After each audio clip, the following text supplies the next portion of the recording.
Vengeance. What's going on, everybody? It is me, your boy Batman,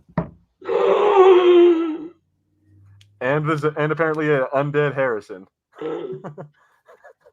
And yeah, it is Halloween. Well, it's not Halloween yet. It's like 5 days till Halloween, but it's close enough. Everyone's doing Halloween parties. It's the Saturday that we're celebrating Halloween this year. Exactly. It's the weekend of Halloween, so everyone is partying. You know that there's going to be drinking and costumes out tonight. So we're doing the thing, and we are here to, we're going to be watching some Shaun of the Dead. See, Harrison's already started. I mean, I think it's like 7:30 where you guys are, so... Or it is 9:30. Okay, so yeah, there you go. It's already like well into the night for the parties. So it's a perfectly reasonable time to have a drink. So there you go. For me though, it's like 2:30. So it's like, yeah, I can't be doing that just yet. Cowardice, I say. Yeah, no. But anyway, guys. So yeah, I don't know how long I'm gonna keep this fucking mask on because this thing is really uncomfortable. As most of those '70s masks were in the day, like this thing is like pinching onto my face. Harrison was the smart one. He put on like the paint, the makeup. I did have a mask. I considered wearing a mask, but same thing. I tried it on, and that it was not comfortable, and I was going to hate it. And it went over my mouth, so I couldn't get the can there. Couldn't do that. Yeah, no, this is definitely not a permanent solution. But yeah, I love that your commitment to the bit. I even love like the little like kind of Renaissance, like I don't even know, fucking Game of Thrones thing you're wearing. Yeah, look at how flappy my sleeves are. That's fucking cool. That is fucking cool. So yeah, just the sheer amount, it makes me almost feel kind of self-conscious. I'm like, fuck, dude. What am I doing here? I just had this shirt, so I haven't bought this special or anything. This was lying around the place. It's just like a normal, like, normal Saturday for you. Just yeah, there was a period where I was like, maybe I can be a guy who dresses up like it's 1582 all the time. I haven't been brave enough to do that yet. I just stick to my t-shirts with demons on. So yeah, you know what, Harrison? Live your truth, man. Go out there in that fucking outfit, put on like a fucking top hat, put your goggles on that look like steampunk. Like, do your thing, man. Live your gothic truth. It'll happen. Don't worry. Especially if every now and then there's a nice little gothic event, and I'll turn up like a weird little weirdo. But they don't notice because they're all weirdos. All right, guys. So yeah, we're kind of stalling here. So we're going to be doing just giving you time to get your movies ready if you want to join in with us. So Harrison, how are you going to be watching it today? I rented it on YouTube. How are you doing it? So it's currently available on Netflix in the UK. So I've got Netflix fired up. And I've got it ready to go. I think because it being the anniversary, that they've made it available on Netflix for us to enjoy. Oh, well, lucky you. See, fucking British privilege. All y'all with your fucking Edgar Wright comes from your goddamn country, and suddenly all y'all get to watch it for free. Hey, I got to pay for Netflix, but... Well, I mean, you know what I mean. But anyway, so yeah, we're going to be doing it this way, and so we don't get copyrighted, we're going to have a special little thing going, so you guys can still kind of see what's going on down here, but you're not going to be able to see the whole movie. And yeah, no audio, of course. So let's go ahead and get it started real quick. I'm going to say hi to IAT saying Fulcrum Entertainment is underrated. I absolutely agree with that. Thank you. Patrick saying a British movie, I guess it'll be chock full of chimney sweeps and porridge dispensing. Indeed, probably. And then we got Noel Hickok saying joined a few weeks back listening to Darth Plagueis, Red Harvest, and its prequel. Oh yeah. Excellent. Thank you. Hope you enjoyed. And then go listen to the Resident Evil audiobooks and the Batman one and hard content. Go listen to all of them and then go watch the podcast. Like all fucking 300 episodes. Yeah, listen to the first two Boba Fett books, and then you can join the people who are complaining that I haven't done the third one yet. Indeed. All right, guys. I think we've stalled long enough. You ready, Harrison? Let's do it. Let's get into it. In 5, 4, 3, 2... And here we go with Shaun of the Dead. So we were talking about this a little bit before we got on to the stream. That this one is probably at least my favorite. I don't know about you, of the three Edgar Wright films. Yeah, I would say that this is. Probably the favorite because it's my first love of those movies. I think those of us in the UK, we'd watched Spaced. We'd seen the team of Edgar Wright and Simon Pegg before. We knew they could do something good, but they came out of this movie and it just blew us all away. And so, yeah, it's the key to everything. So I probably would watch Hot Fuzz before I watch this because I've seen Hot Fuzz less. But every now and then I'll have to pop this on, and I'm so happy when I do. See, that's the thing is I like Hot Fuzz. I think it's the better made movie, but yeah, no, this is definitely like you can see why everyone got behind Edgar Wright after this movie was made. Okay, that's enough of that. It took me 5 minutes to be like, fuck the mask. We open up on something that is kind of incredible because it was incredibly shortly after this movie, smoking was no longer allowed in pubs. This is like a historical document now. Yeah, no, I think at this point, smoking wasn't allowed in bars or restaurants here either. Like you weren't allowed to do. Well, I don't know. Actually, I think smoking is still allowed in bars. But yeah, no, you're not allowed to do that in restaurants at this point. In 2004. Oh yeah, no, they booed it out eventually of just indoors anywhere, and they're now suggesting that you can't. They don't want you to smoke outside the bar either. Well, obviously, like you're getting my fresh air all stinky. Yeah, I kind of get it because like summertime here in the UK, you spend a lot of time in a pub garden, outdoors having a few drinks, and anyone who smokes has to go out there to enjoy a cigarette with their beer. But then if you were someone who just wanted to enjoy the sunshine and you don't want to sit and smoke, I sort of get it, but I also I don't smoke anymore, but I don't care. I'm like, hang on, for all them people who love their cigarettes and might say enjoy, I don't know, some other form of nicotine, some sort of vape, we're going to let them have somewhere. Yeah, there, I'm going to do it this way. but yeah, no, I would absolutely agree that, yeah, like it's like I don't particularly smoke, but big deal. It's outside. Stop being a bitch. So I love this part, how it's like it sets up the conflict of the movie though really, really well. That like, the whole relationship problems with him and his girlfriend, and the fact that like his whole life revolves around the Winchester. I think this is just like his plan for the zombie apocalypse is the Winchester.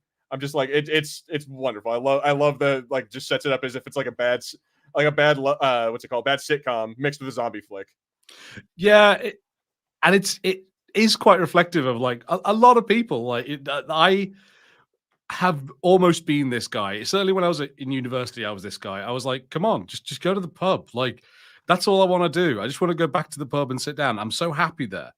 And then people think, no, you should do something else. And what about the cirrhosis of the liver? And before you know it, you're out at a farmer's market and you haven't seen a pint in months. A farmer's market. I have a hard time imagining you at a farmer's market. Well, I don't look like this usually. I mean, I see now. I don't believe you. But so this is also a great opening. How like the dichotomy of like normal human life being almost like a zombie, and then the music with it as well. It's really fantastic. And one of the things that's going to be so hard to talk about while this is playing is how tight the script is of this movie. It's sort of one of Edgar Wright's signatures is that everything that's going to happen later on in the movie is kind of spelt out to you at the beginning, but you don't know it.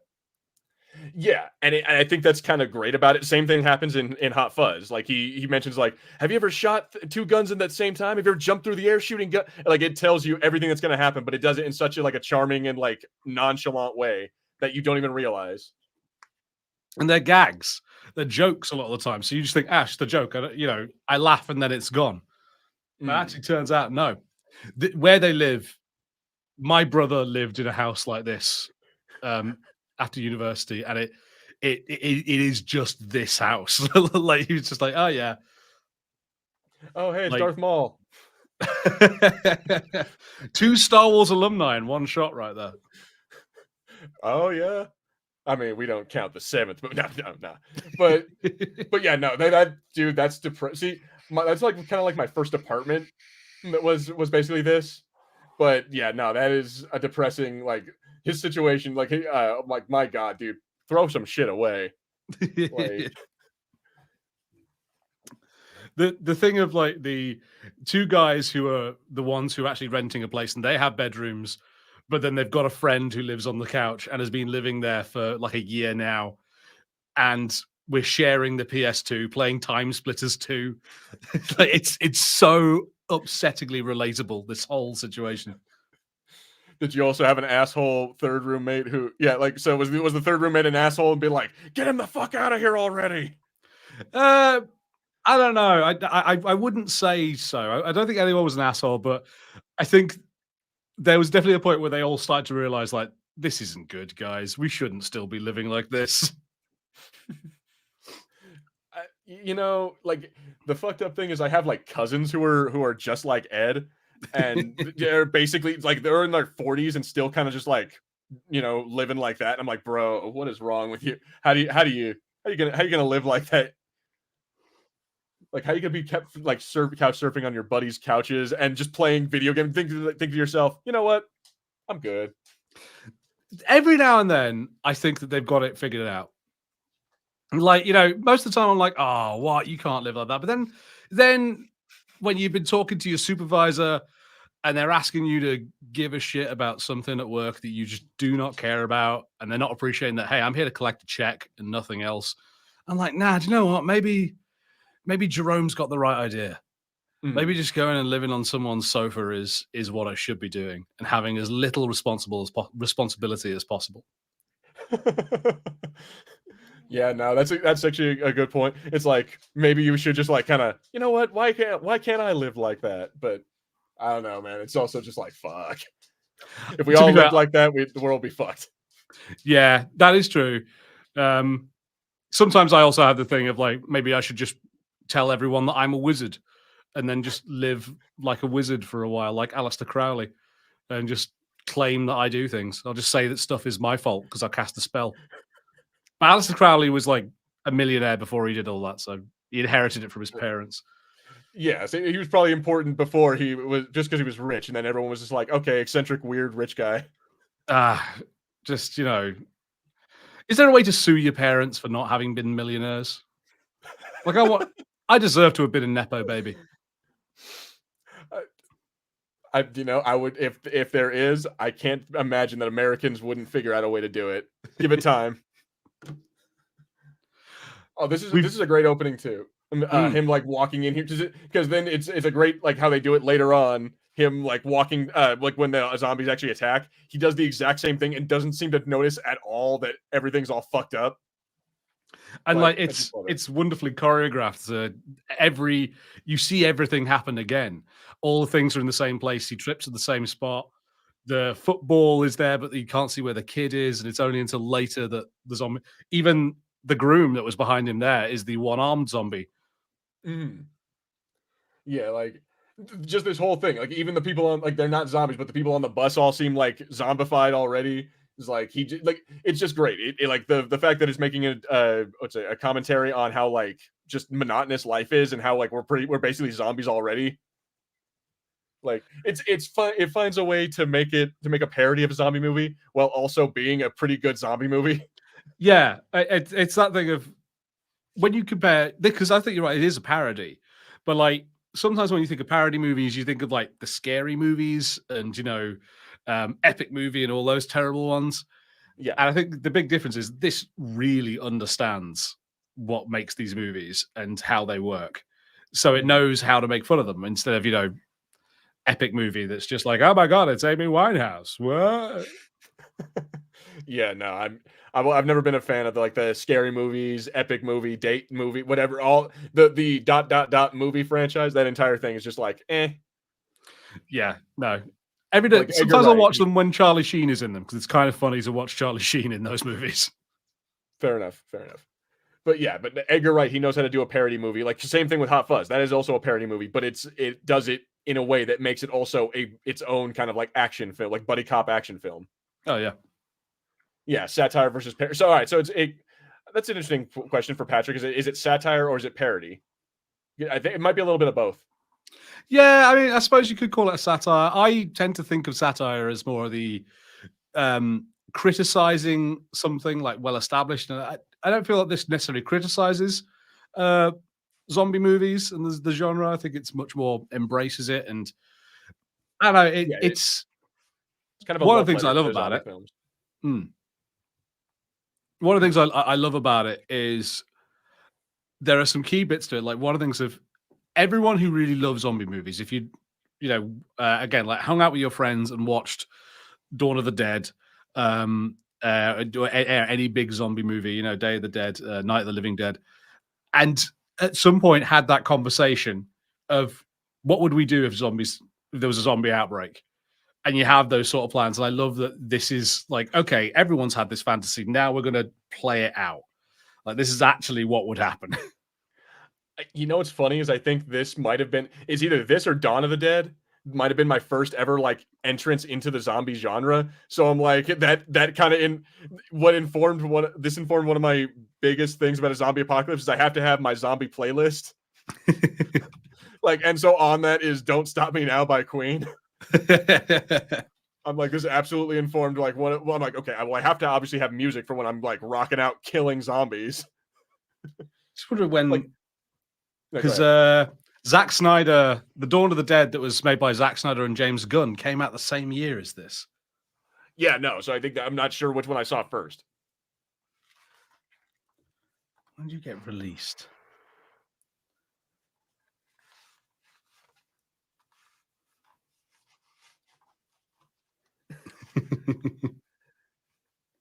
So, I would hate to have his job. I'm like, just like selling electronics or whatever would suck already. But like having to do that and then have like a bunch of little like pissant 16-year-olds as like your crew, because they don't respect you at all. Oh yeah, yeah. Nah, it's pretty harsh. And I quite like how there are these sort of deeper themes that go on within them. We've talked a lot about the zombie movies, but it is very much a theme about kind of having to grow up and accept that you're not young anymore and you have to change things. And so him being surrounded by all these much younger guys who have no respect for him because they're like, well, yeah, you're super old, dude. Why would I listen to you? Yeah, like you're doing our job, like we're like selling electronics to dumbasses. Like, also, you've got red on you. Got red on you. I love that dumb joke. That kid is he's one of the detectives in Hot Fuzz. It's Rafe Spall is the actor, son of Timothy Spall. Oh shit, he's one of the Andys? Yeah, he's the younger Andy. Oh shit. The one that then went on to be in Life of Pi and all them movies. Nice. Dude, so many so we didn't mention it before, but Bill Nye a moment ago was there. Yep. I forget who this actress is, but like just really good cast in this movie. I think she used to be called Jessica Stevens. She goes by a different name now. But yeah, she was the co-star with Simon Pegg and co-writer of Spaced. Nice. So, sort of, it was interesting that she didn't kind of carry on with those guys. I don't know necessarily why, but they really kind of formed everything in Spaced. Oh, I keep looking at Time Splitters 2 on that CRT, and it's taking me back, man. God damn, dude.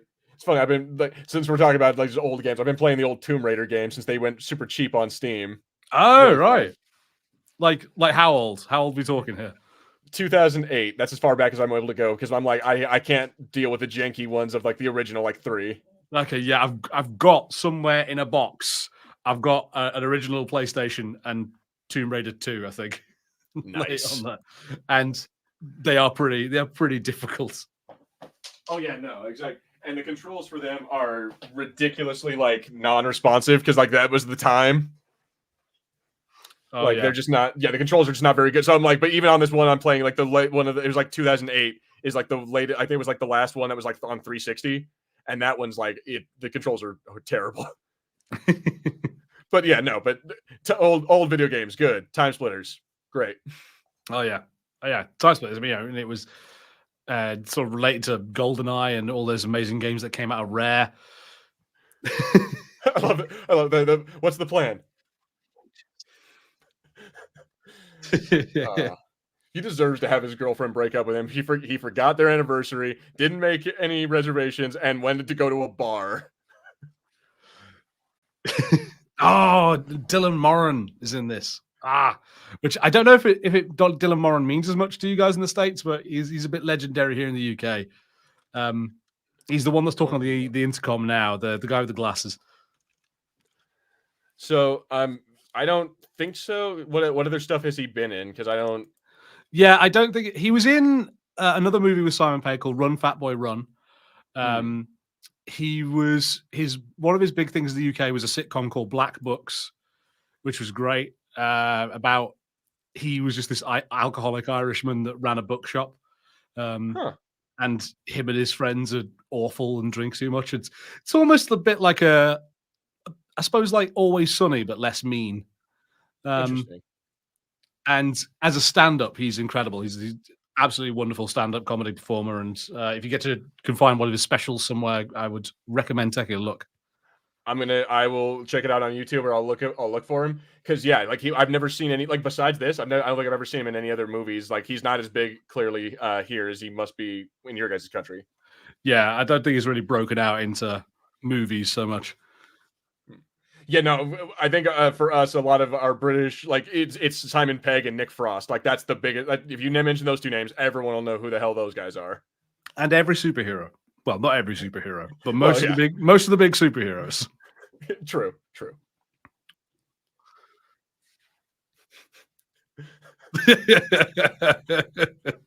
Get fucked, Fora. I love it. He doesn't even have his glasses on when he says it as well. I was gonna say that, and then he puts his glasses on. He is kind of a dick, and they mention it later on in the movie about how, like, he's very clearly still in love with Liz, and like his actual girlfriend is sitting right there, just like very much aware of it. It's like it's such a sad. Like, I'm like, dude, don't be that guy. Nobody likes that guy.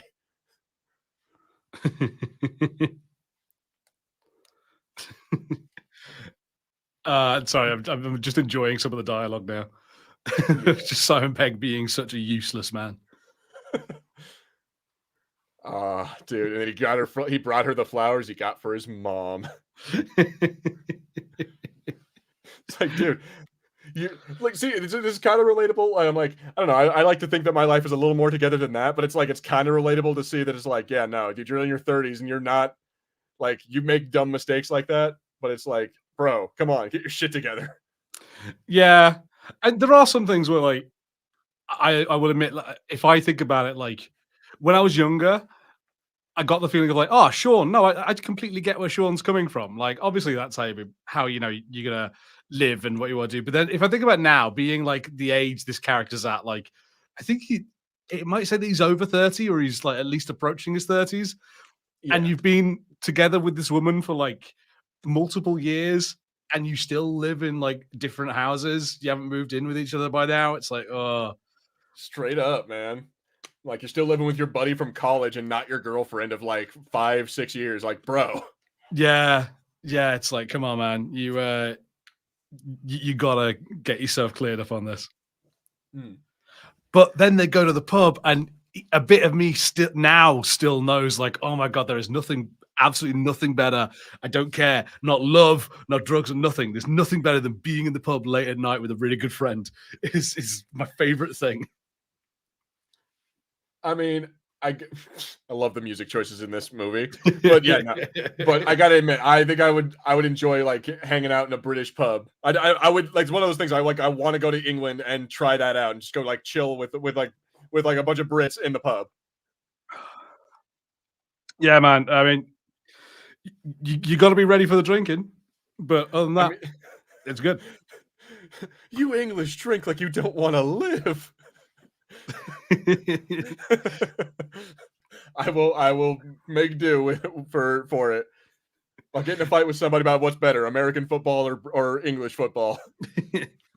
I cut back on my drinking, so I drink like once a week now. So this is my one time a week today, because normally I do it on a Friday. I go to my brother, we have like a 6-pack, and then we watch a bad movie. But like, there's a thing I've started to try and build in, which is that every few months, me and him will just like have a night where we're allowed to go to a pub and we're allowed to just get wrecked. Like, fuck yeah. And it's like, it's our little release valve. And it's not like a crazy wild night. It's just we do this. We sit and we talk like this, getting steadily drunker all night. And it's so much fun. Mm-hmm.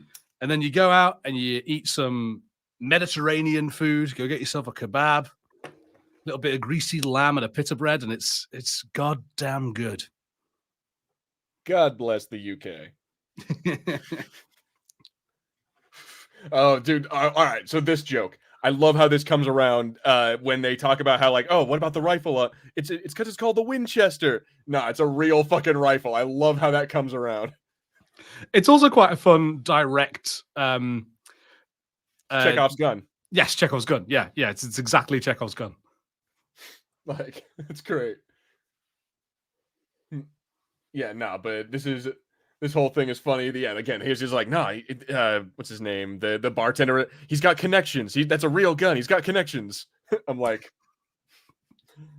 fuck it. But see, that's one always thing that I always loved/hated about this movie is because it's like I get that in the UK you guys don't really have readily like most people don't already have access to guns, but it's like I'm watching this being like, dude, in America this would never happen. There'd be guns everywhere. Like, yes, yeah, that is true. I think that's why it adds like a bit of like drama to it, but yeah, it annoys me. I think that's why like the British zombies is Shaun of the Dead, American zombies is The Walking Dead. Like it is like what would happen in America? Everything would go to hell, and the most dangerous people would be the humans left alive. Pretty much, yeah. And versus in Britain, you're just like, let's make a game out of it. Let's make some fun. Yeah, let's have a go. Now, I know that everything's bad, but come on, guys. We're having a cup of tea. Like, just everyone calm down. We're tying one on at the Winchester. This is funny.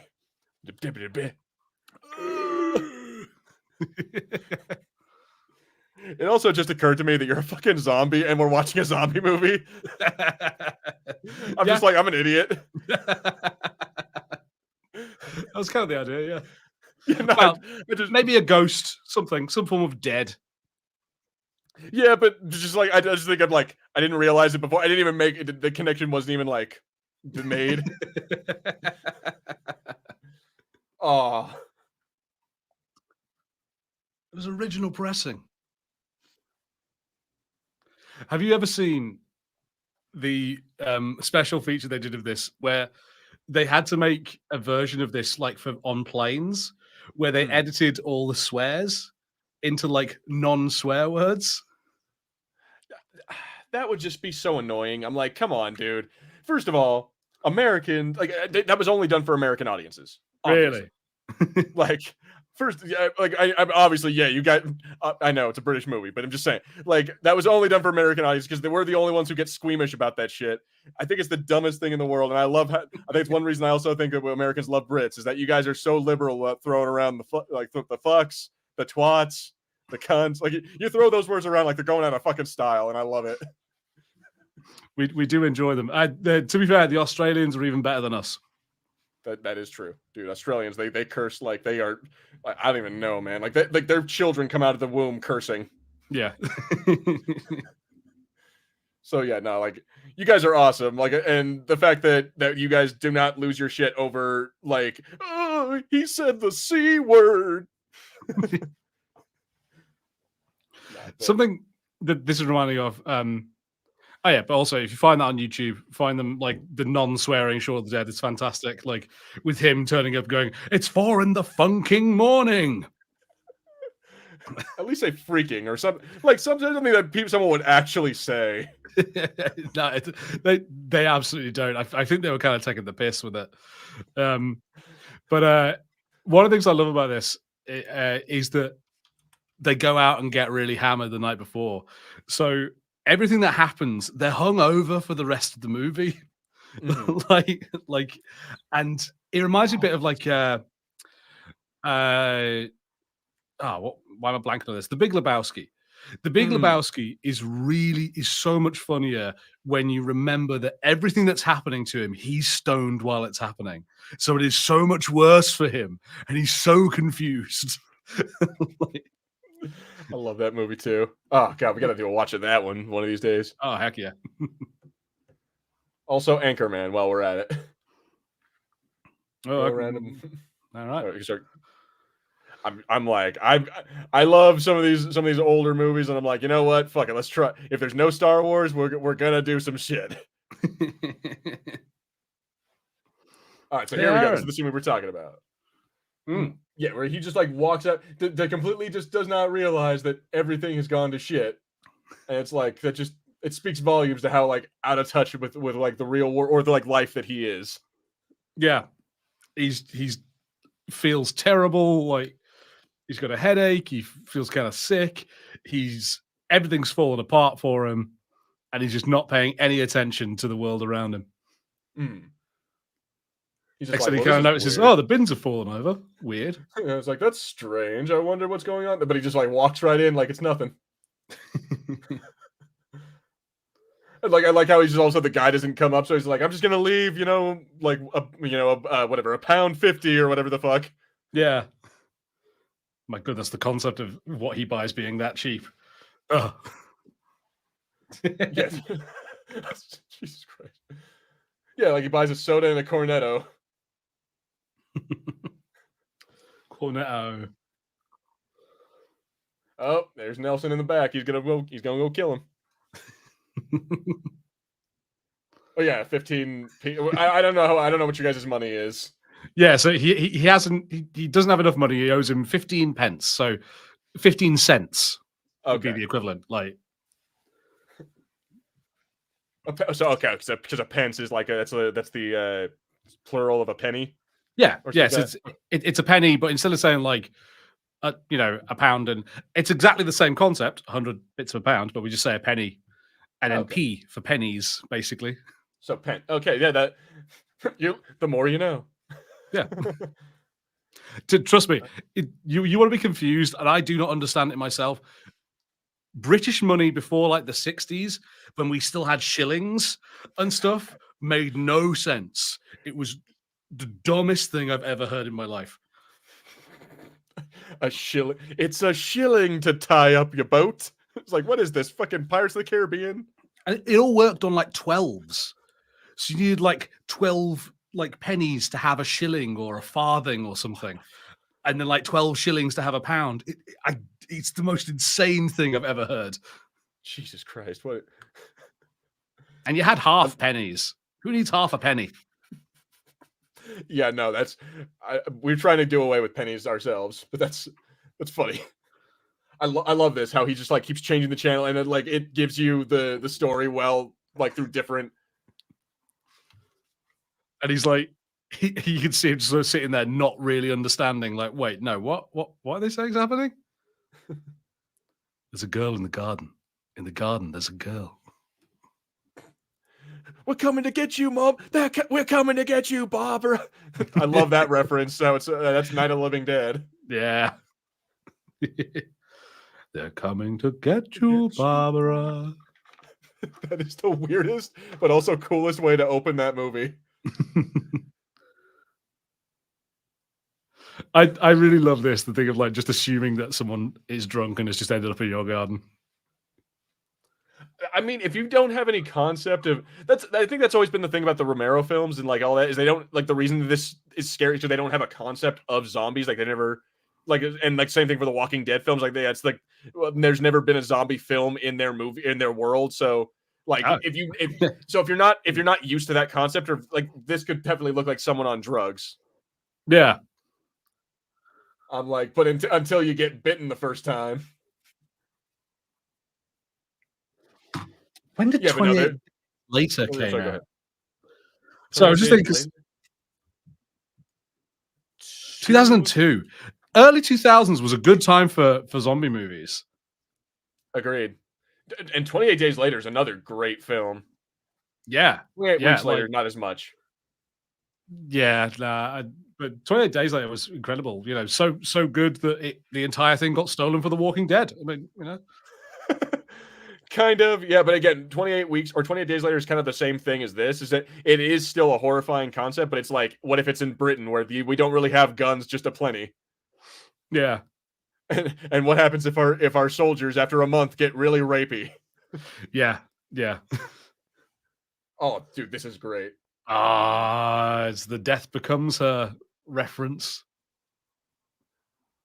fucking head. He pulls up the Also, that's another historical piece. Back when cameras used to be winding, like the little disposable camera. When I went to university, I didn't, because it was back before everyone had a smartphone.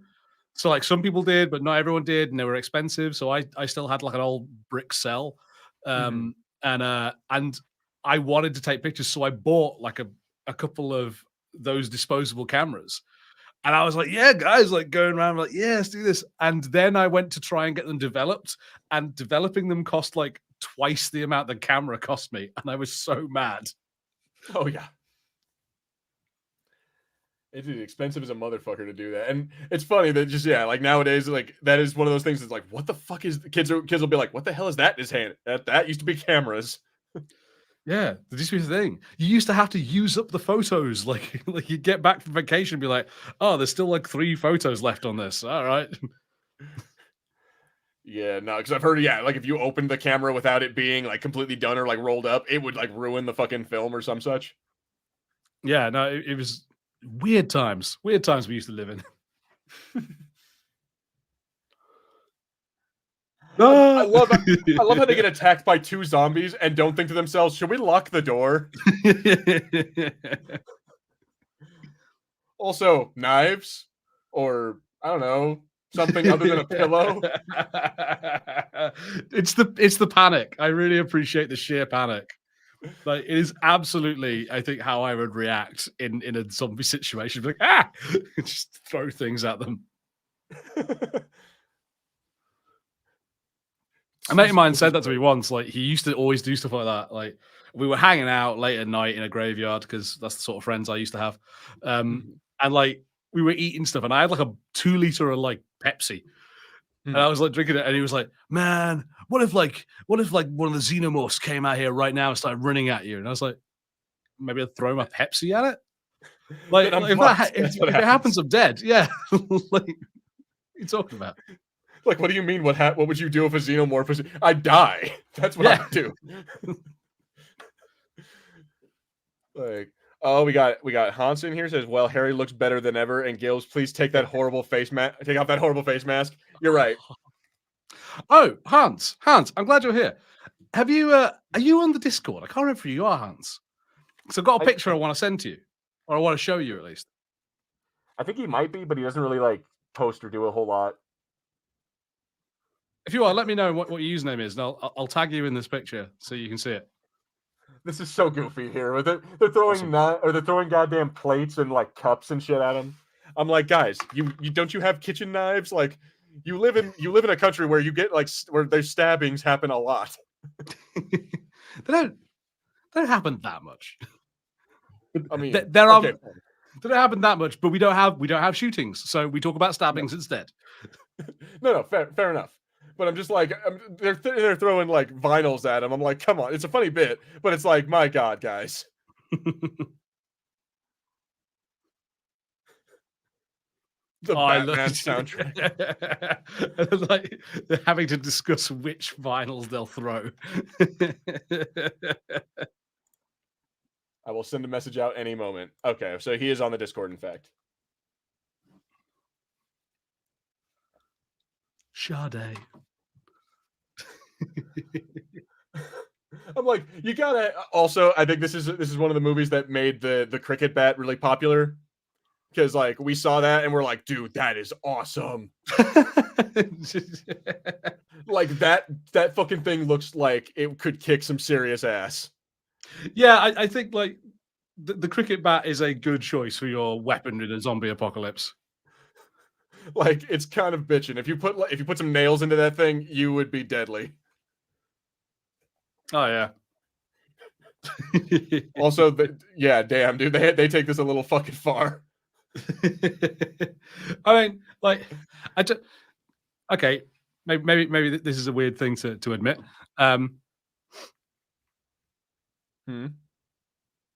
But like, if say there was like a rat or something, and you've ever had to like try and kill a rat, things are weirdly hard to kill sometimes. And if it's already dead, I imagine it's super hard.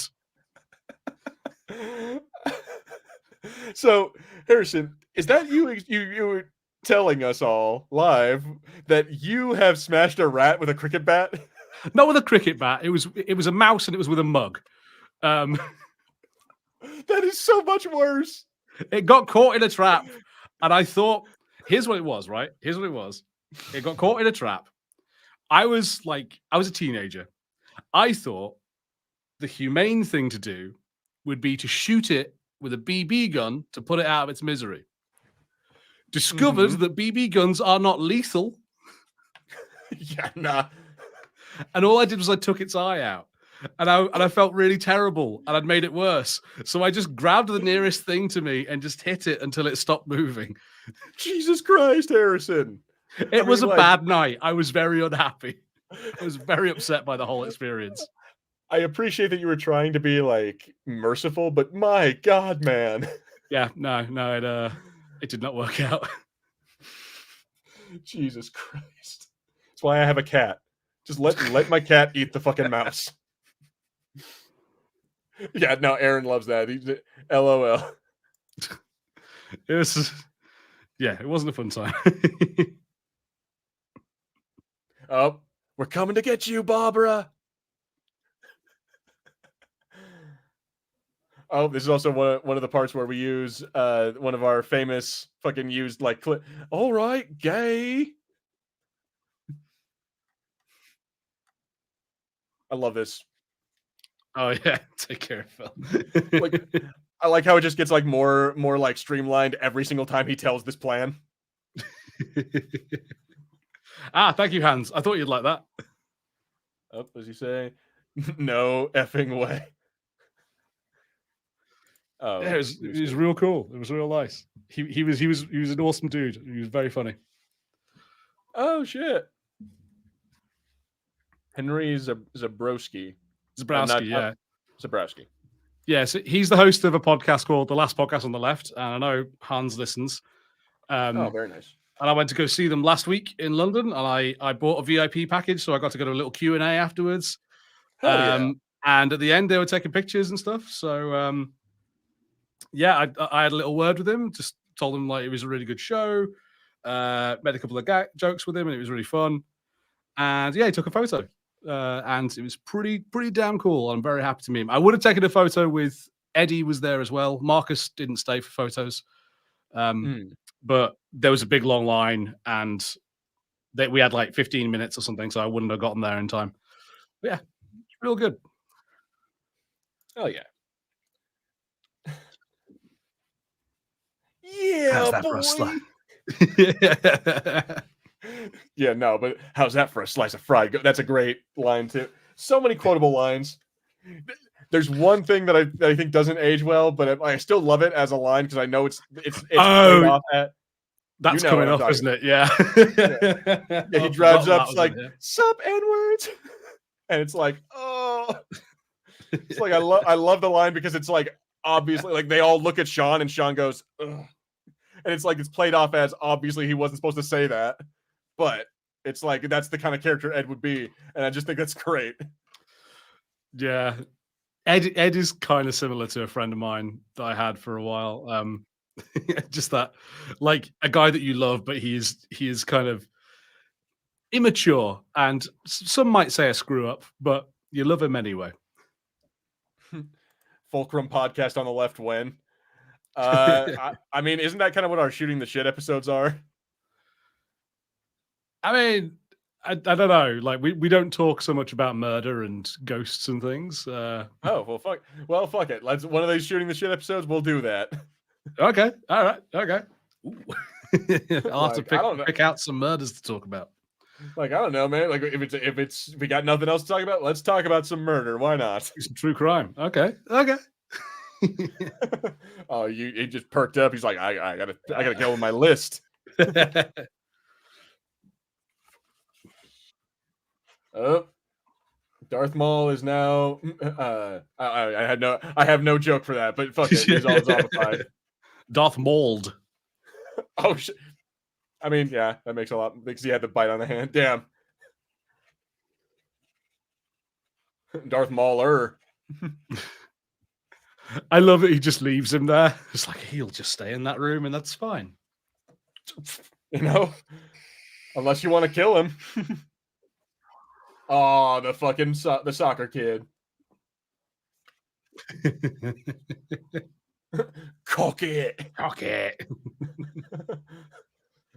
Oh, hey, Justin Morrison joining the chat. How are you doing? Hey, what's going on, Justin? Welcome on in. We're watching Shaun of the Dead, having a good old time. Ooh. Go for Kramer's front case. Case. Weird true crime on 3 or weird true crime 1. Okay. Ah, okay.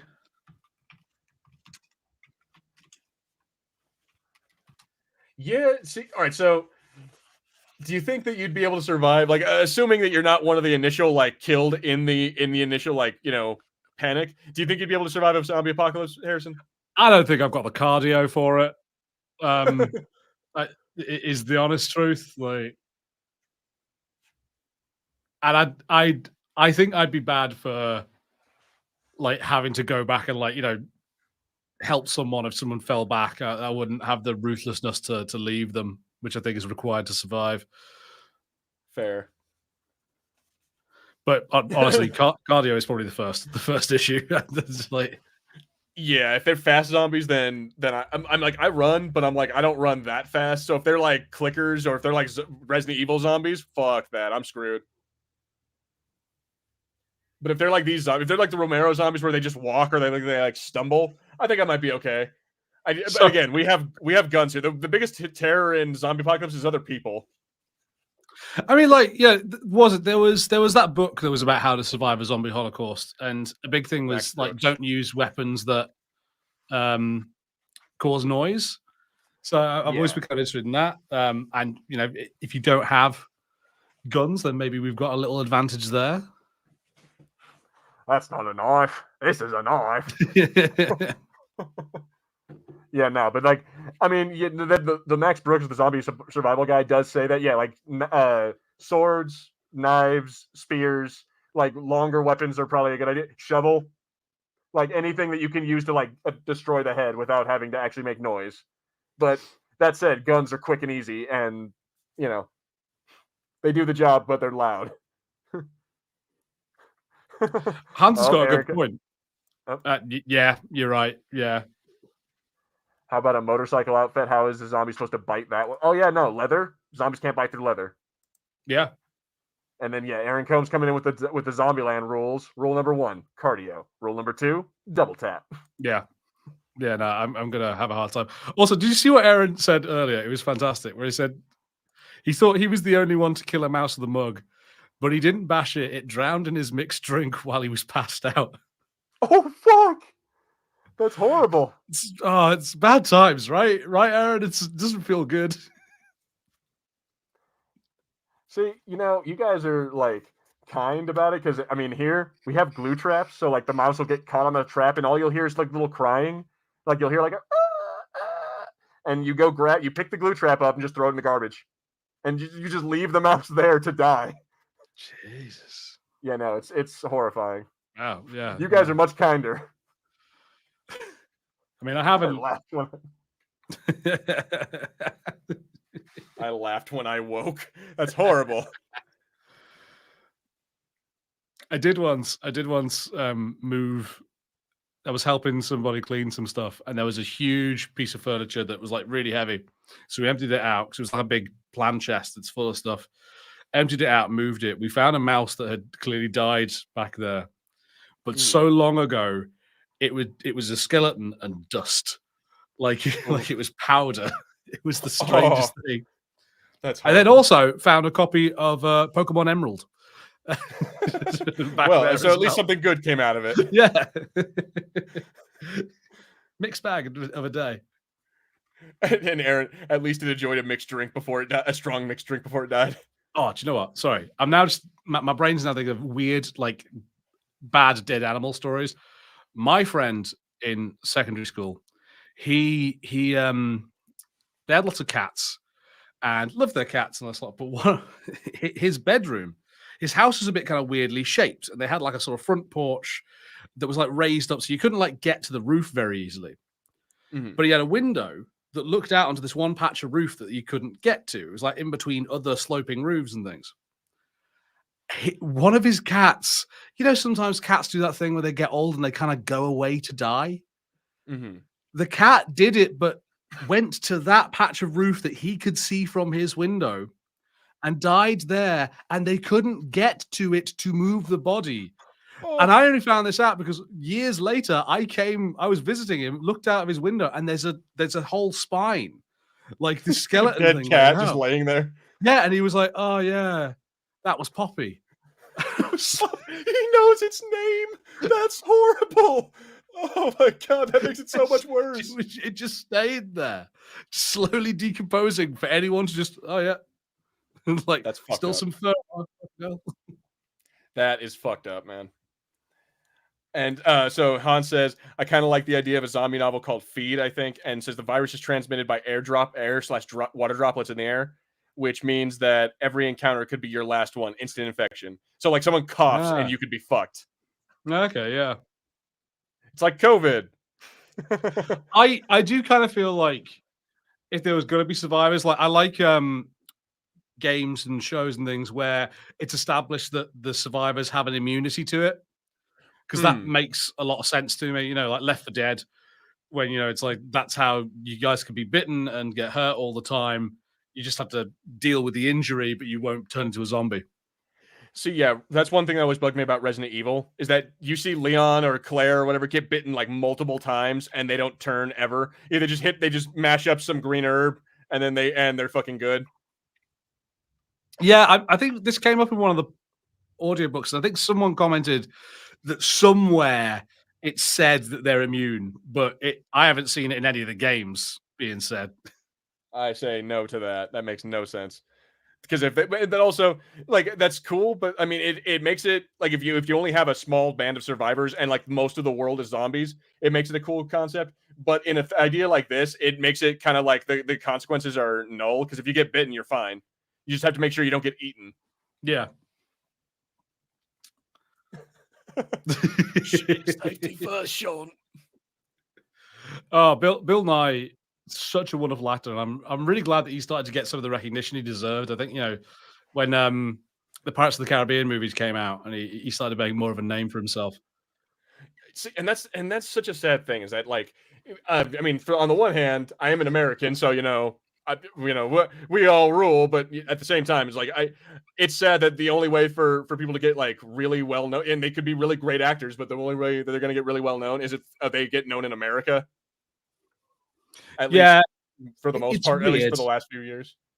It's good on some things. Like certainly one of the things that the UK is really slack on, that's been talked about before, is like black actors.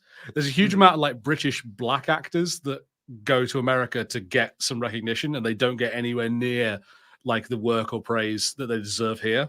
So like Idris Elba being a big one, Daniel Kaluuya. Dude, there are others, and their names are escaping me at the moment, which is the exact problem that I was talking about. Yeah, no, but yeah, I get what you're saying. Is that like they deserve way more praise, but they have to come to America to get that because we love a black dude with a fucking British accent.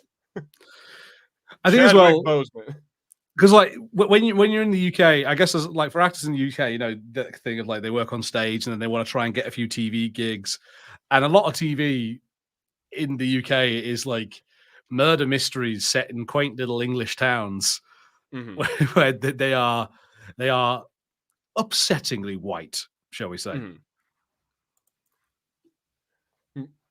Yeah. So, I mean, I'm not sure. Well, I don't know. I wouldn't describe anyone as upsettingly white, but maybe I haven't watched the right British shows. Well, like the village that Hot Fuzz is set in, like we have a lot of TV shows that are like murder mysteries in that sort of place, and it's so kind of middle class, middle England.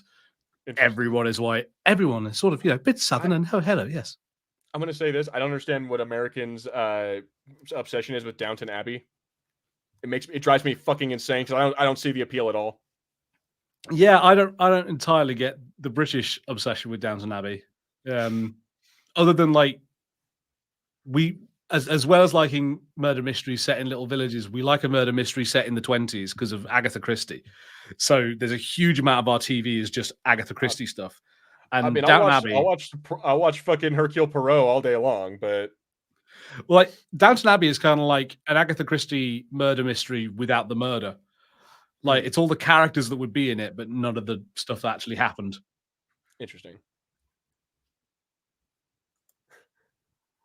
I feel all right. So hang on. RE1 mentioned that infection could be countered by herbs before critical mass reached. I think it was the first typewriter room that had a note on the corner. Okay. So this is ridiculous. How like I gather that you guys are not actively like a violent. You're not a violent fucking people. You don't like take, or at least you don't take pride in your ability to wage war the way the Americans do. Yeah, okay. So, we don't do that as much, yeah. So yeah, like violent. I guess I might be over. I haven't seen a football tournament go shitty. Yeah. So, but that said, like, I'm like, I don't know. I think it's goofy that he grab like one of them grabs a fucking what's it called an umbrella. Another one grabs what looks like a hockey stick. Yeah, like, yeah. Field hockey stick. Yeah. Just like it's just like you guys very clearly were not prepared for any of this. No, we're absolutely not. I'm like a kitchen knife. Come on, a baseball. Well, a baseball bat. I mean, a cricket bat. To be fair, for a while, I got a little bit worried when COVID first happened. So I went and bought a baseball bat just to have, like just I'm just gonna have that there in case I need it. Yeah, no, man. I have one right next to my bed. I call it the Arbiter. So in case I ever get some motherfucker bashing on my door at 3 a.m, thinking some shit's gonna go down. Oh yeah, no, makes sense to me. It's a good plan. I have considered you can buy like little crossbows, and I've considered getting one of them. Because like I wouldn't say I'm a prepper at all, but every now and then I'll be sitting somewhere and I'll be like, if the shit does hit the fan, I am screwed. And I was like, maybe I should like have something. So I was like, maybe I should have a crossbow. Just on the off chance. I mean, yeah, no, it couldn't hurt. I'm like having a hunting knife, just having that like ready to go and like putting it in a bug out bag. Yeah. Like, yeah. I mean, I got like not to out myself as a but I have a few hundred rounds of ammo in a safe, like next to my like in my bedroom. So I'm like, just in case we ever need it. I mean, yeah, no, I can see that. Yeah. Slingshot, guys, slingshot.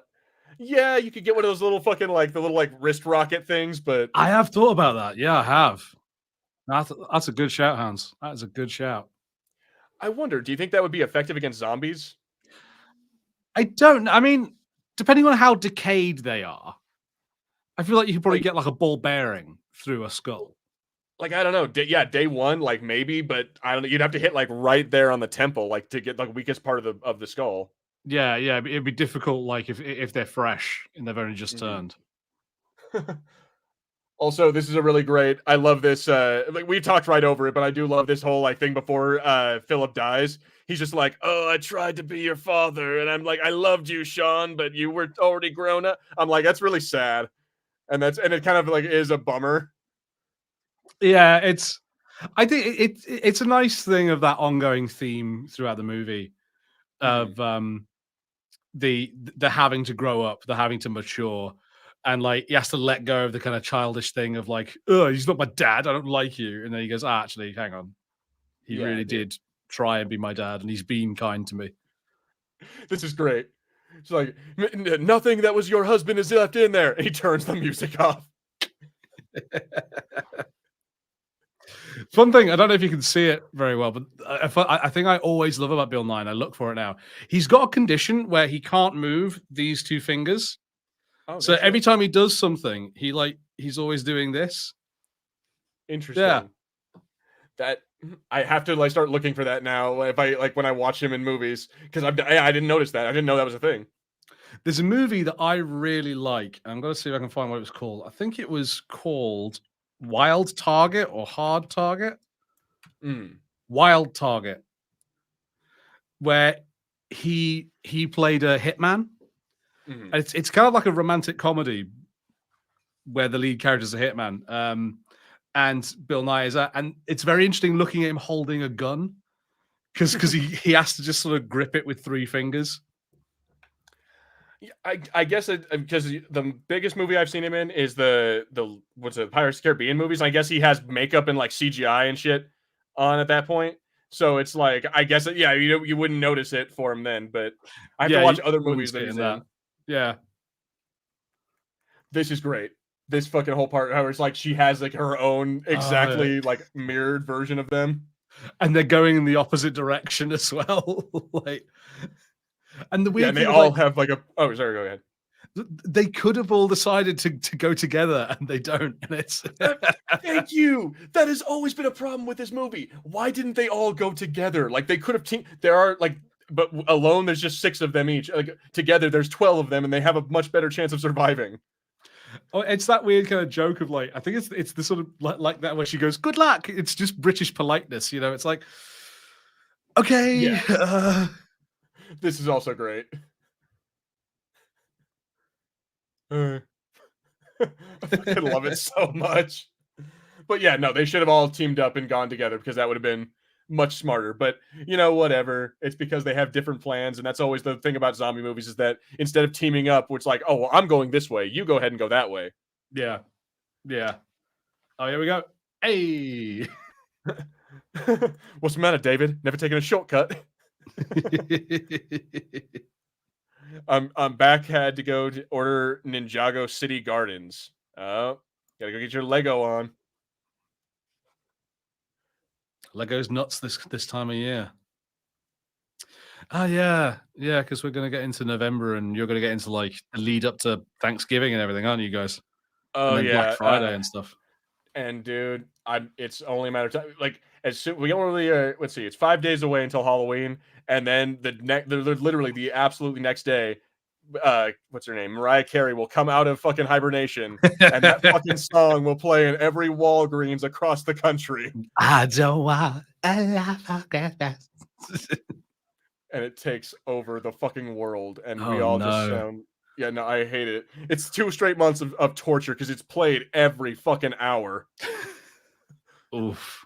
I mean, like if you, we do get it. It happens. It does happen already. Like, do you guys have you heard of the Wham Apocalypse? That game that people play every year. I have not. What is that? It's you try to get through December without hearing "Last Christmas I Gave You My Heart" by Wham. And that's the game. And has anyone ever actually won that? Because I feel like that's another one of those ones. I don't believe anyone who claims they have.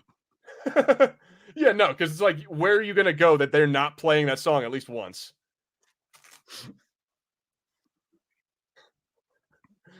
Fucking have him. This is a great thing too. Oh, go ahead. It's weirdly one of the most unrealistic bits of the movie. The idea that he managed to get that through an entire tree. That's some bullshit. Yeah, no, you're right. Because that tree, there's no way he's strong enough to stab that thing into that tree. This is the goofiest. I'm going to check if the way is.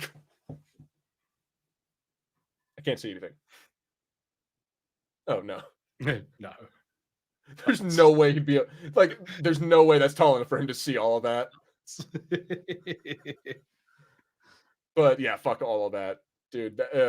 So I asked my brother earlier today, so I have to ask you, what is more terrifying, a large group of like slow zombies or a small group of fast zombies? I think a small group of fast zombies. I think mostly because I'm like, with a large group of slow zombies, I feel there is at least some chance for me to get through. But a large group, a small group of fast zombies, I am done. Like as if they figure out that I'm there, I'm done, and I'm probably not going to be able to fight them all off quick enough. Whereas True. like slow zombies, you might be able to like, you know, if one notices you, you might be able to like kill it and then keep on moving before the rest can get to you. I think. Yeah. And like they always make it like that you can maybe like get around them, or like if you're fast enough, you can like just kind of bob and weave and get around them. But fast zombies, yeah, same good point. Is if you get tired, or if you're just like, yeah, you're not the best runner, or just in general, if they surround you, you're kind of fucked. Yeah, and like because even if like say, I don't know, if you said like, oh, but they're kind of weaker or something, or you know, you got a gun or you got some way of killing them quickly. If they're moving quickly, like I'd be more worried that while I'm dealing with one of them, another will just get me. Like, whereas it feels, you know, a bit easier to crowd control if they're slower. Yeah. Slow ones definitely seem like they'd be the better option. I love this ridiculousness. They do the same thing. So they do the same thing in Walking Dead. The difference is though that they have to like cover themselves in zombie guts so that way the zombies can't smell them or whatever. Which was a bit of Walking Dead that I quite liked. There was a thing of like they can smell like when someone's living and when someone's not. Yeah. Like I guess that is a cool thing. The idea that you could like just fool them and make them think that you're a zombie is funny.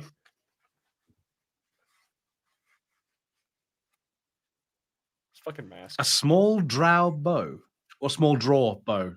A small draw bow. Oh, okay. Like one of those like 25-pound or like the drawstrings. Yeah, like a little one. Yeah. I am wondering about whether I should just get into archery just for the fun of it.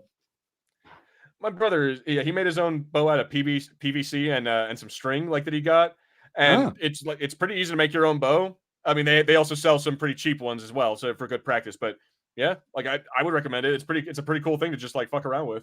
Yeah, does sound fun. We do the quiz.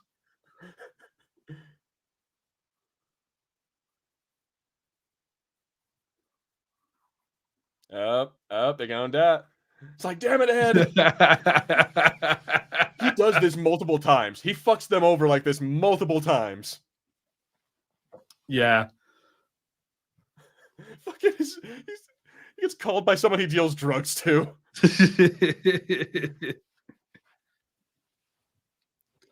This is unfortunately, I mentioned that Ed is a lot like a friend I had, and similar thing. Like I didn't have as close a relationship as Shaun does, and I wasn't like covering for him. But that thing of like a friend who was just like, mate, this is your own fault, and it's always your own fault. God damn it, man! Like I can't keep being like, oh, but it's just you, and you're my buddy, and I love you. Like it's like, nah, man, you need to fucking get your shit together. It's like, God damn it, David! Oh, dude, this asshole. Oh yeah. You just made a big hole for them to get into. You fucking fucking zombie. And then, like, you know, it's a nice moment of Shaun's kind of development through this. Of he then sacrifices himself essentially for everyone else. You know, or at least puts himself at risk, like to keep everyone else safe. But yeah, but also it's like I like how he knew that there was a back door. So I'm like, dude, you could have. Oh man, you could have done that the whole time. But yeah, no, you're right. It's a good character moment. Shows that he's actually willing to sacrifice himself and be the adult, so everyone else can be safe. Yeah. There's I'll have to have a look at them. Like they on the DVDs, they did these fun little like comics, like sort of audio comics that showed like what happened to some characters, like and how they like got hold of some people, like what happened after the movie. Yeah. The Winchester. Yeah. This is a cool little bar. I do like the British pub like aesthetic. It is kind of cool. Oh yeah. Yeah. No. Pubs are class. Like, you know, not everywhere has like this is a slightly older sort of looking bar. But yeah, no, I love them. Love them so much. And like there's a chain of ones called Weatherspoons. They're everywhere, every city, every town has Weatherspoons, and in a lot of ways they're bad, but in some ways they're amazing.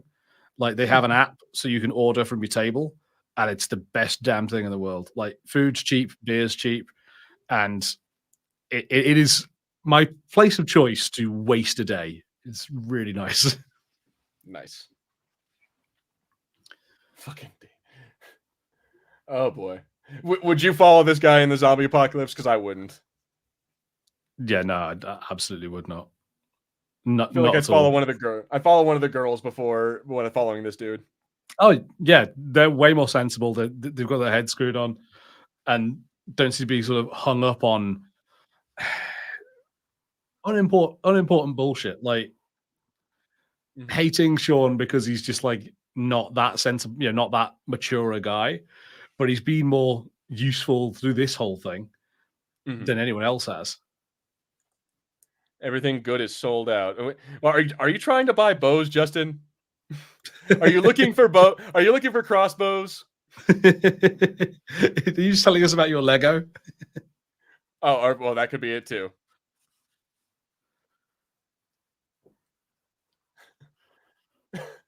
Yep, he's about to stroll in. Here in a second, Shaun's about to stroll in.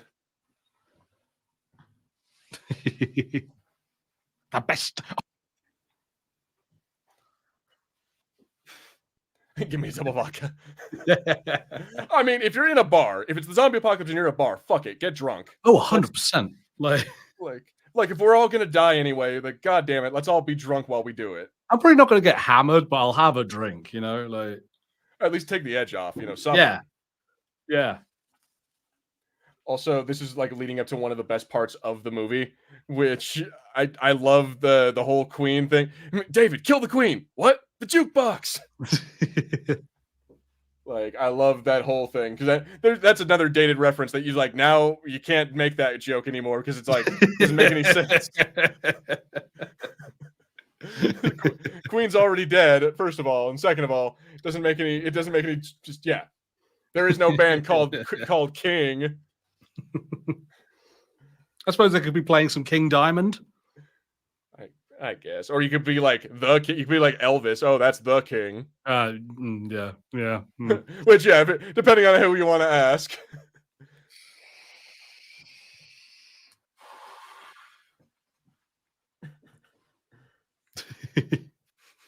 Thanks, babe. Thanks, babe.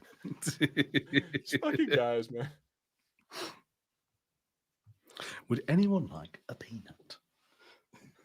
I mean, you gotta imagine there'd probably be like, in theory, if you can order food at a pub, then there's gonna be food in the kitchen. Like, I don't know. I feel like there'd be more to eat than just peanuts. Yeah, I mean, there are places that don't serve much food. I think they mentioned it, like they'll make it a toasty or something. But yeah, they probably do have food, and a lot of people that run pubs live above them. So if they could get up into like the house, like the flats, apartments above, they could get to whatever food they've got. There you go. Like you'd be, and I feel like I think this building shows that it is a 2-story one. So I'm like, you know what? Go on the second floor. Don't just wait on the bottom to be eaten. Come on, y'all. Yeah. Slow zombies, small groups are nothing. Yeah. So that's the thing, though. That was my choice, Justin. Not a small group of slow zombies. It was a big group of slow zombies or a small group of fast zombies. Oh, dude.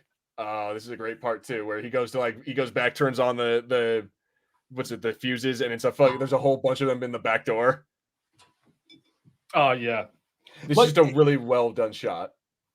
I would never call this like a scary movie, but it does have some good horror moments to it. This is definitely one of them. Yeah, like, and I mean, it definitely would be in an actual horror movie. Like, that's a great way for that to happen. Yeah. and his response is the comedy response. Is like, nope.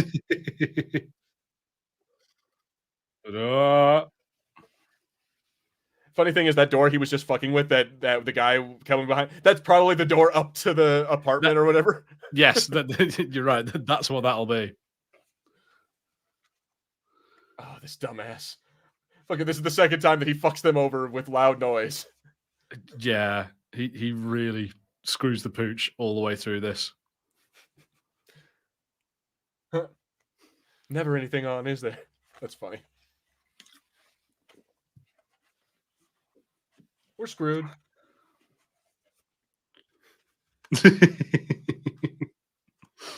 Might have a bit of a problem.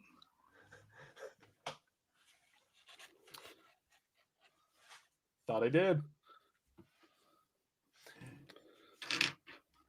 Oh, dude, I love this. This fucking asshole.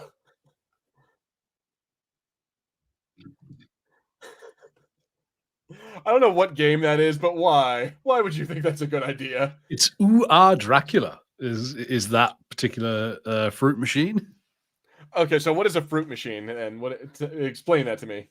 Oh, I mean, it's like what do you guys call it? But like a slot machine.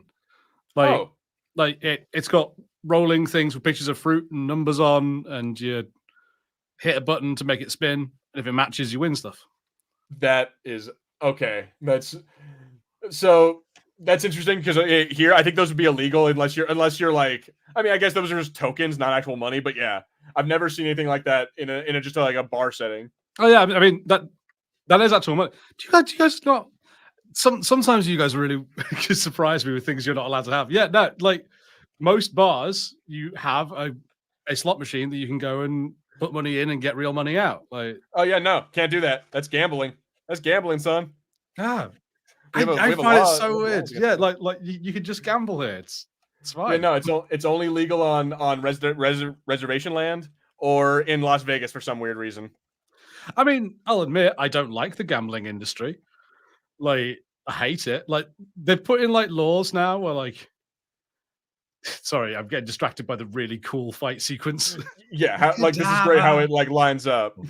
Oh, there's no stopping me. I love this fucking song. Yeah. Yeah, see, like I think like we have that in some areas, but it's like it has to be on very specific land that gambling is allowed. Because yeah, I've never seen a slot machine just in a bar. Yeah, no, we do it all. We do it all the time. Like, that's nuts. Like arcades. Like if you go to an arcade here, there'll be an over 18 section where you're only supposed to go in if you're an adult, and it's got slot machines in and everywhere. Interesting. Or in Illinois. All right. I'm a terminal handler and service tech for the Illinois Gaming Board. Oh, okay. So apparently it's allowed in Illinois too. But yeah, but like in New Mexico, you're only allowed to gamble on like reservation land. That's like you'll only find casinos on reservation, like native land. Like, so do you guys have like bookies? Like, like you can go and make a bet on a sporting event. Like, oh yeah, but again, only in the casinos and only on native land. Ah, weird. And, yeah, or in Illinois apparently and Nevada. Yeah, because they're just like stores here. They're like next to regular stores. Yeah, no, that'd be illegal as fuck. You'd get massively like probably fucking like I think it's like the FBI that regulates it. So you'd probably get in some deep shit with them. Ah, it's crazy, man. But yeah, the laws are weird. Can't drink, can't gamble. It's time. It is real. Knew it. Oh, dude, that would hurt. Yeah. Then pulling it out. But dogs can look up. I can confirm that dogs, in fact, can look up. Apparently, that was a genuine argument that he had with Nick Frost. And Nick Frost kept saying dogs, because Nick Frost kept saying that like they're like moving their whole back. It's not like they're putting their head up. It's like, this is ridiculous, man. 29 shells, bullets, they're the same fucking thing.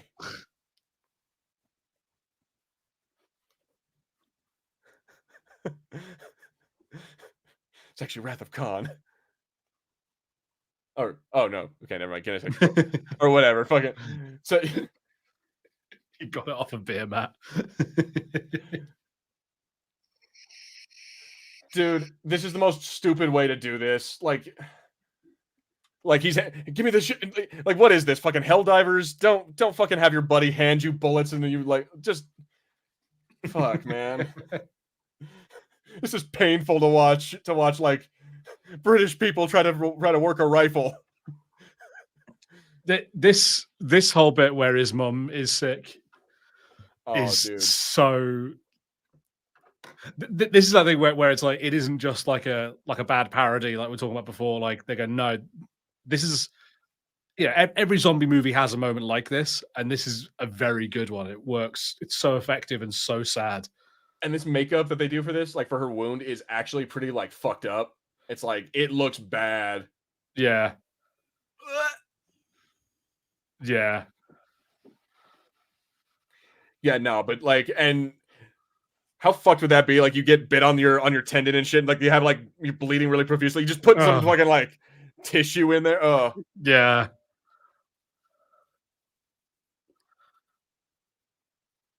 Fucking dumbass. Oh, hey Hans, thanks very much for joining us while you did. Really appreciate it. Take it easy, Hans. Rock on. Oh man, he sucks so bad at this. Yeah. Most Isaac Cantina is gone. Next will be my City Garden set. The UCS AT-AT. Oh wow. Yeah, no. Oh my god. There you go. We killed one zombie. That'll hold dude, them off for long enough. He shot like at least 15 bullets, and oh my god, he only hit one.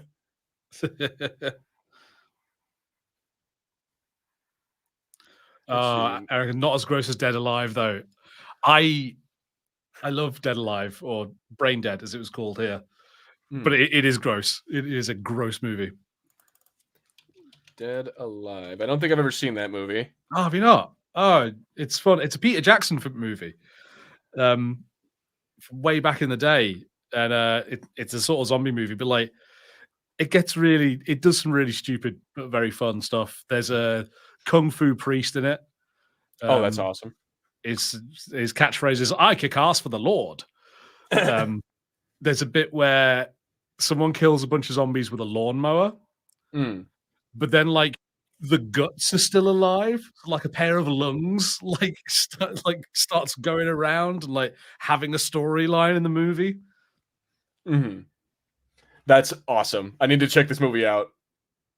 Similar, Aaron, have you seen Bad Taste, the other gross Peter Jackson movie? Oh, dude, fuck this guy. I mean, he's not wrong, but he's also like the worst guy to be right at this particular moment. Yeah. It's like playing Walking Dead. Yeah, that's straight up. Walking Dead again.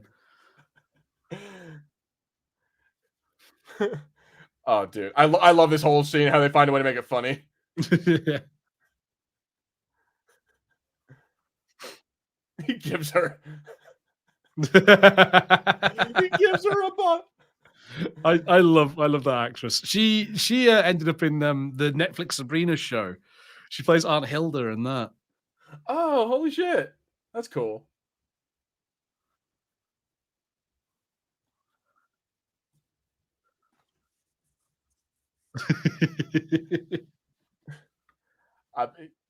This is like a lot of really like heavy shit that they're just dropping on like the worst particular time. Yeah. My best friend was a zombie fanatic, so I've seen about all the zombie movies from the 70s to the 2010s, says Aaron. Nice. I've seen a fair few. I couldn't say I've seen everything. I watched Land of the Dead and I regretted it, but I saw it. Yeah, Land of the Dead is not great. That's when they start picking up guns and becoming like smart zombies. It's stupid. Yeah, like there are some things that are interesting, like when you go and watch Night of the Living Dead. No, sorry, Return of the Living Dead, and like they can talk.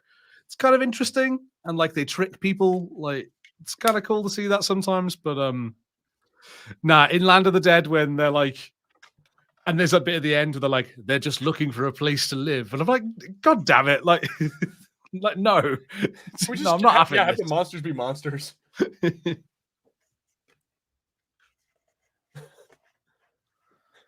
This fucking asshole.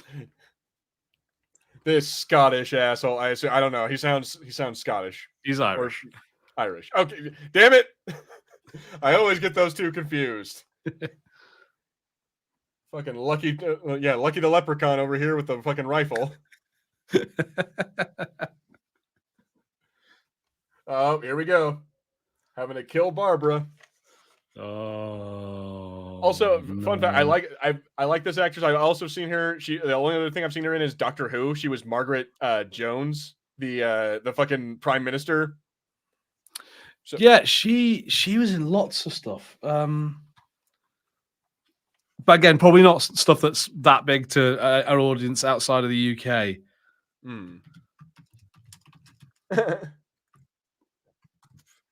Not complaining, but I can't see the movie. It's fine if it's got to do something to do with the cast.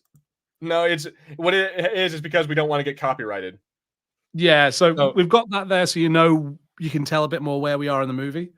Yeah, I might tweak with it a little bit and make it a little smaller so you can see more of the film. But at like that point, we got to be very careful because we might get copyrighted and get in trouble for that.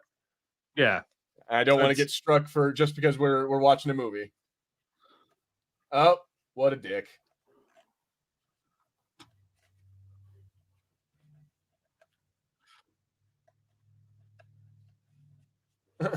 Yeah, let him go. Fuck this guy. It's such an extreme moment of embarrassment. Like, he was gonna shoot Shaun, and then he just like click. Ooh. And like he's embarrassed enough that he's like, I will feed myself to the zombies. Thank you. That is better than staying here.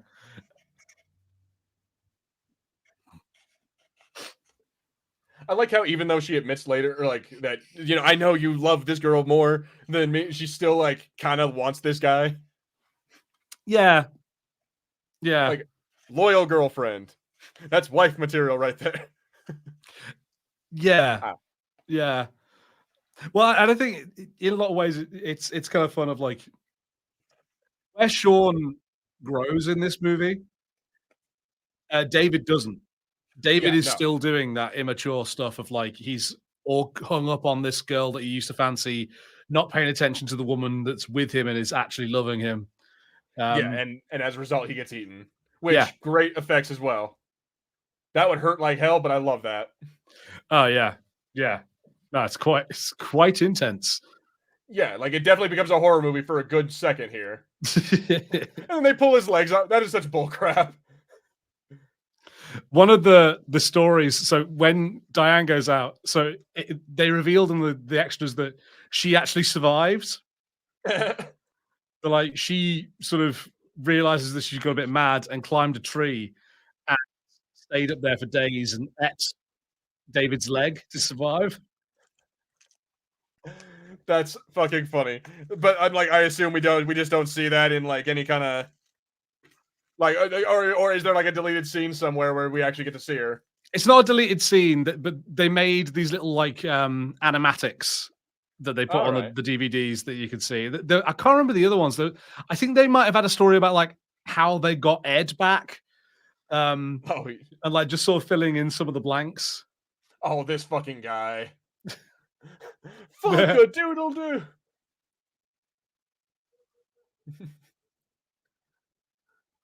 Oh no! Yeah, dude, there goes Ed. You've got to let Ed go. Yeah, which also does he actually grow? Because he keeps Ed around he keeps him in the shed, and they play video games. I'm like, I don't know. Well, like it's that thing of like it would never have had to have been that he could never be friends with Ed again. Like it's just that like it's now like a more.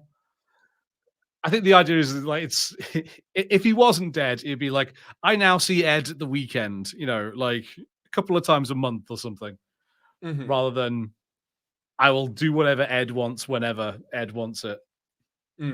Yeah, straight up. Fuck it, Ed.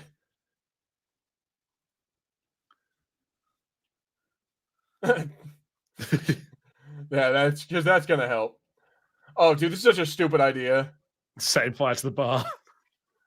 Yeah, no. I mean, it keeps the zombies away, maybe, but they're just gonna crawl over the fire. Then you're gonna have an on-fire zombie. And it's also just like, and now you're just in this place that's on fire. Also, the bullets. Yeah. Which is fun fact, everybody. don't burn bullets. It's not going to go well. Have you seen Shoot 'Em Up? Shoot 'em up. Can't say I have, no. I think you'd like Shoot 'Em Up. It's Owen Wilson, not Owen Wilson. No, other Owen. Luke Wilson. No, Or no, one. Hang on. God, what was his name?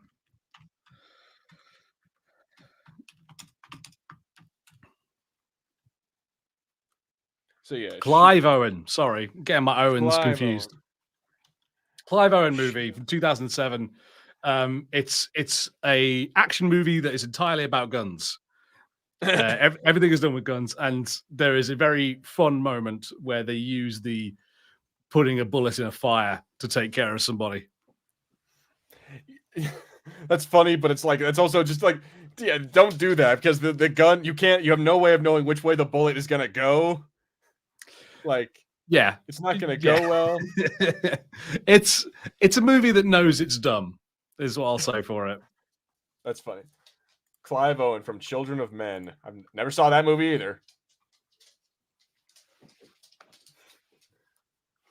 Children of Men is good but depressing. Very depressing movie.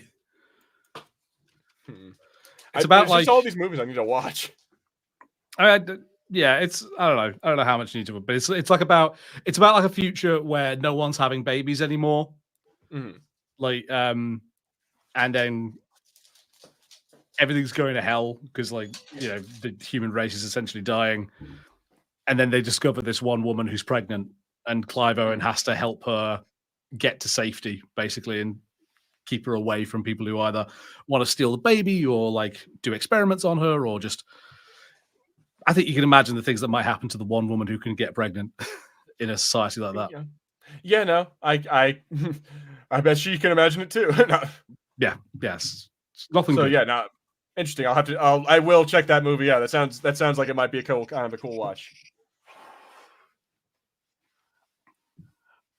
I mean, this is a depressing thing. The movie does get, like, comedy or no, the movie gets depressing for a minute. The fact that they're contemplating like just killing each other. Yeah. Yeah. Aw, what a bitch. What makes you think I've taken you back, Shaun? It's like, dude. Nah, fuck you, Ed. You get to be a zombie. Fuck you, Ed.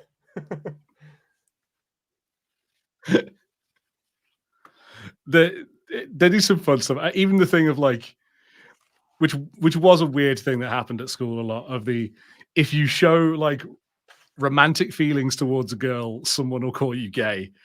It's like, how did that work, mate? How did you put that two and two together in your head? All right, gay. All right, gay. That is funny. I don't know how it works, but yeah, no, but that is a funny thing that children did.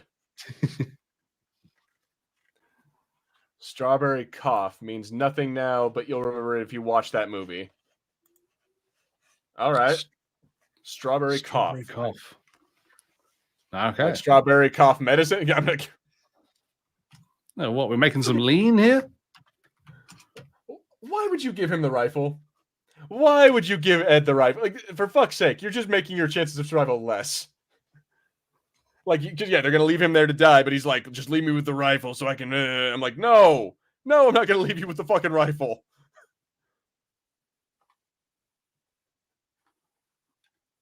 Oh, really sorry. I'm just gonna have to just nip off for a second. I'll be right back. All right, do your thing. Call back to the earlier part where Ed farted. Yeah, no, this is a fucked up scene. Because it's like, it's sad. It's also, it's like, it shows shows like Shaun's like growing up, and kind of Ed's too. Because he just tells him to leave him there and let him go. But then it also kind of peters out, because at the very end, then the military shows up and saves the day.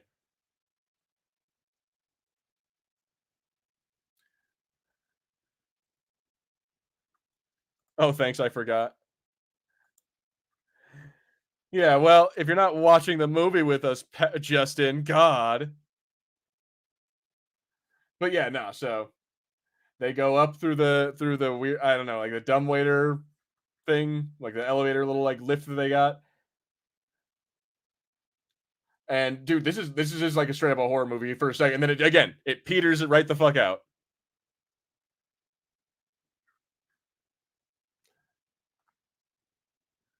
Fuck yeah, about to go out like a boss. And then everything is just kind of like saved. God bless the U.S. God bless the English military. I'm trying to stall, people. I don't know where Harrison had to go, but I'm trying to stall until he comes back.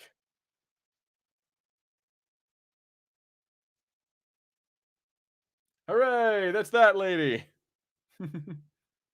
Shaun! I think those... Oh, wait, no. Okay, I don't know who those guys were.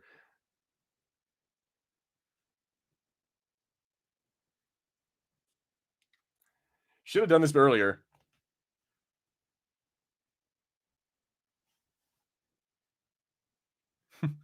All right, everybody. So we're just about at the end of the movie. I don't know where Harrison went. Like, good ending. It's kind of funny how like those zombies just kind of become part of everyday life.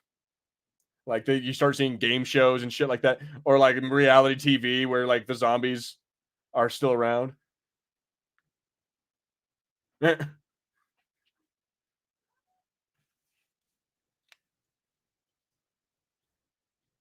Yeah. So okay, so fuck everybody. I don't know where Harrison went. he got bitten. Harry got bitten.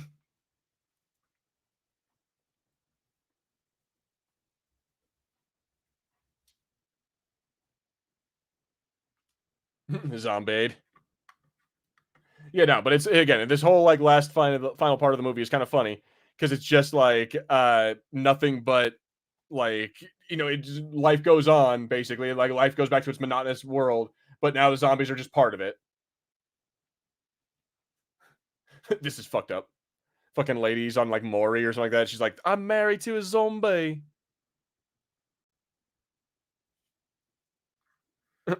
You go to bed with it? He had to go answer the front door wearing zombie makeup. That would be fucking hilarious. Patrick, that's awesome. I need to read that book. I smoke strawberry cough a lot. I smoke strawberry haze.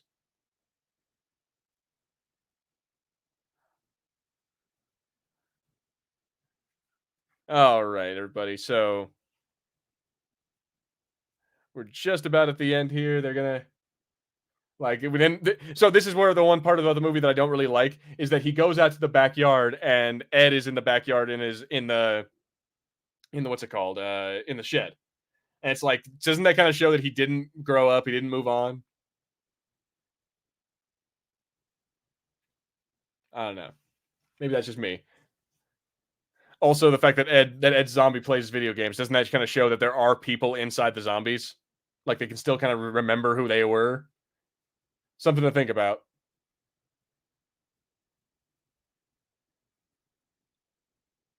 Ed!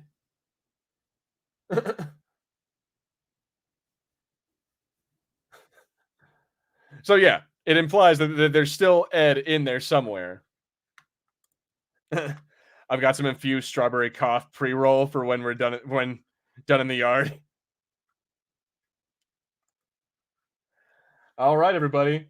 That is the end of that movie. Here, let me get rid of this. Go ahead and get rid of that. Ed's game skills at the end is sad though. Yeah, see, I'm just like, I just don't understand how it's like. I don't know. There's a few questions in the movie that are left unanswered. Like, are the zombies still in there then? Because we had the same thing with Philip during the movie when he turned the music off, and so I'm like, it makes the whole thing of them like fucking with the zombies and making them part of like a game show and shit like that makes the whole thing kind of fucked up. Cosmic clusters. All right. Are we just naming our favorite kind of weed now? Is that what that is? Oh, he's back. Thank God. Did I miss the end of the movie? Indeed, you did. We Oh. unfortunately got through it. Like I thought we had more time than that. Yeah, no, unfortunate. Like we just got to the credits just started rolling, and I exited out. Oh man, I'm sorry, guys. I did not realize that. No, it's cool. But real quick, I wanted to ask, what do you think about this? I think that it doesn't kind of negate his like whole thing of like growing up and needing to like, okay, I'm gonna move on from Ed. The fact that Ed is in his backyard in a fucking in the tool shed. I don't think so entirely. Like I think it's that thing of like, I mean maybe a bit it does like, but the fact that they're still playing Time Crisis just in the backyard. I don't know. I think that they could, I like to believe that it's about balance. It's like he doesn't live with Ed in the same way anymore. He's more committed to his relationship, but he's still allowed to be friends. He was always allowed to still be friends with Ed. It was just it shouldn't run his life so much as it did at the beginning of the movie. Yeah, prioritize your girlfriend over your best friend. Yeah. See. So real quick, did you have to go answer the front door? I had to just I just had to go to the bathroom, but then I heard a noise, and it sounded like someone was in my back garden, so I had to go check that, and I think everything's okay. Okay, well, let's hope so. Yeah, if Harrison doesn't show up next week, we'll know there was someone in the back garden. No, but all right. So yeah, that's a funny ending of the movie where there's like the zombies just kind of become part of everyday life. And it's just like, now we have game shows for him. Now that she's on, now there's the lady who's married to the zombie, like who's like, I still love him. I'm married to him. It's like some Mari show. Yeah. No, it's quite cute and fun, and an interesting way to deal with that. So many more serious, I suppose, zombie movies are actually kind of less imaginative than that as to what happens at the end of the film. Yeah, no, and I feel like that's exactly what would happen if like the zombie apocalypse were just to like start and end in like a day. Then that's pretty much what would happen. Is just zombies are just here now. Just don't get bit. Yeah. Like it's like if you get bit at this point, it's your own fault. Pretty much. It's like, and then you just destroy the brain. But anyway, so that was Shaun of the Dead, everybody. Harrison, what do you like? Still as good as it was 20 years ago? Oh yeah. Like I absolutely love this. I don't know whether to like if someone was watching it now, some Gen Z kid was going and watching it now, whether they'd enjoy it as much as I do. Especially because, like I said, I've got some sort of actual life experience of kind of people like that, and it takes me back to that time. But I think it's an incredibly solid movie. Agreed. Damn, dude, is there some little kid fucking screaming in your, or is that the local ghost? That's the neighbors, I think. Okay. But all right then. Yeah, no, I would agree. It definitely holds up in my mind. I think Aaron says the same thing. It holds up over time. And even though I think that Hot Fuzz is the better of the two movies, or is the better made movie, I think this one is still remains my favorite, just because it's just like it's a fun take on a zombie film. It has a lot of like really great actors, and it does like, I don't know, it just does really well. Like it's Edgar Wright's first movie, or it's like breakout movie for a reason. Oh yeah, and there's a good reason why he's kind of gone to legendary status so quickly. Exactly. Because obviously, this follows it with Hot Fuzz, and then with Scott Pilgrim. Oh yes, that's the one, Scott Pilgrim, and then At World's End. Scott Pilgrim is so much better than the At World's End. Yeah, I'd say I probably prefer that. Yeah, I would rather watch that than I would At World's End. God, and somewhere out there's a script that he wrote for Ant-Man. Maybe it would have been so good to see those. Oh, dude, have you ever seen Paul? I have seen Paul. Yes, that's a good one too. I love that fucking movie. So many good like sci-fi references in that one. Just, and then in spite of Seth Rogen, still a good movie. All right, everyone. I think it's time that we call it quits. I'm gonna put my mask back on. Anyway, there we go. So I want to say thank you to Aaron, of course. Thank you to Patrick, to Justin. Hans was in here for a minute. No Mr. Action, unfortunately. Maybe this is one of those things that he has seen, so he didn't actually want to come watch it with us. maybe. But And of course, as always, thank you, of course, to Harrison for being here and for fucking like coming in and goddamn like clutch, motherfuckers. Like, so yeah, Harrison, you got anything you want to talk about or anything you want to say? Yeah, please keep an eye on the channel. I will be releasing a Halloween special audio video on Halloween on Thursday. Check it out. It's going to be a nice long collection of some short, scary stories for you guys to enjoy. Please check it out. I hope you'll enjoy it. And I will be carrying on with the Star Wars short stories as well. It's just when I get to do those, because I wanted to make this Halloween video and it's taken a long time. I'm trying to make it right. Hell yeah. And so, yeah, guys, be on the lookout for that. I am almost done. I'm editing the voice lines together for Last Ronin, so I'll be working on that as soon as I get off here. And I'll be releasing that hopefully before, not the end of this month, but the end of next month. So be on the lookout for that one as well. Be on the lookout for Hard Contact Part 8. Yeah. I'm gonna be working on that as well. And yeah, be on the lookout for all the new content. And then of course, check us out every week for another podcast episode. Because next week we're doing episodes 7 and 8 of Agatha All Along, which is I don't know if you watched this last episode, Harrison, but I haven't. Cool. I've saved it. I was saving it yet, so I haven't seen it yet. I think it's pretty cool. It has a really badass ending. So, but anyway, be on the lookout for that, everybody. And until next time, I have been Vengeance. I have been Dead. And this has been the Fulcrum Entertainment Podcast. Thank you all for watching. We will see you all next week. Bye, everybody.